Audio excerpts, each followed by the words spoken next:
Let me ask you all a very simple question.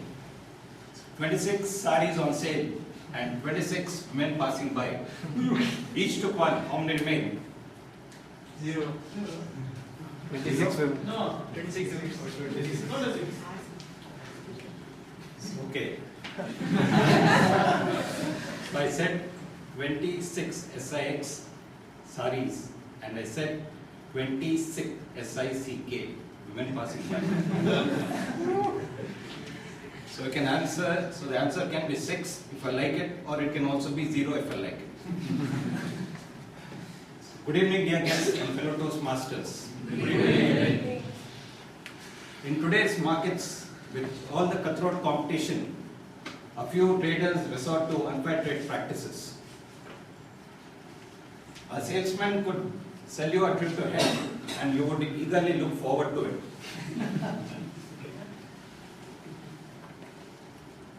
It once happened to our very own Toastmaster Rikia. So Rikia bought the most beautiful sari in town for her mother on her birthday. It costed her a lot of hard-earned money, but no price was high for the gratitude she owed her mother.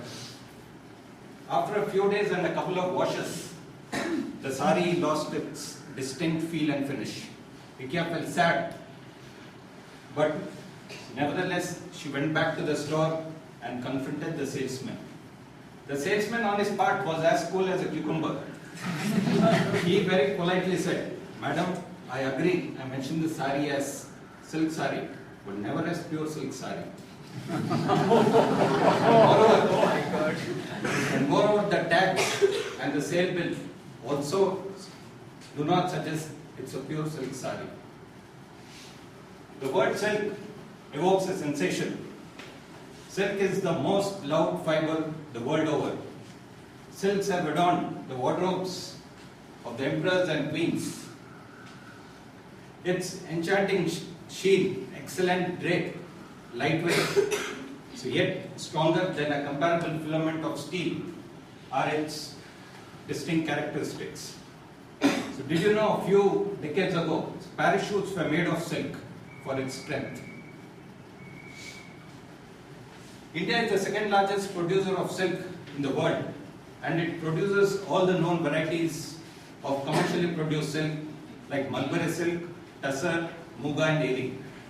Mulberry silk is the most commonly known form of natural silk, and the majority of products in the markets are made of it.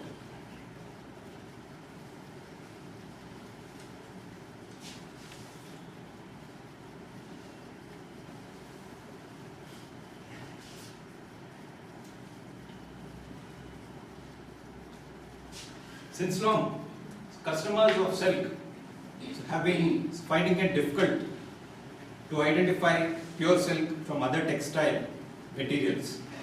And genuine traders have also been demanding a measure from the Central Silk Board to bring about a fair practice in the trade.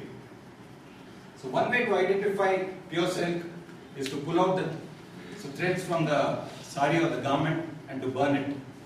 When burnt, it emits a burnt hair-like smell and it forms a black bead. The black bead can be crushed to form a crystalline powder. But I guess no one would want to pull out threads from a brand new sari or a garment to check its genuineness. The other way and the more simpler one is to look for the silk mark. After a long deliberation with the Ministry of Textiles, Government of India, the Central Silk Board introduced the Silk Mark scheme. Under the Silk Mark scheme, it carries a tag and a distinctly numbered hologram. It also carries a self-certificate from the manufacturer. Silk Mark covers all silk products like saris, garments, made-ups and carpets.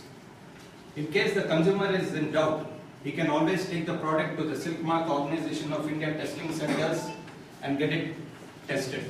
In case the complaint of the consumer is found to be genuine, the authorized user is bound to compensate him.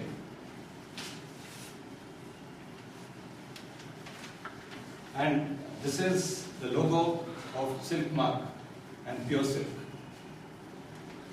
So dear guests and fellow Toastmasters, the next time you buy silk, get silk and get value for money. Over to you, Toastmasters.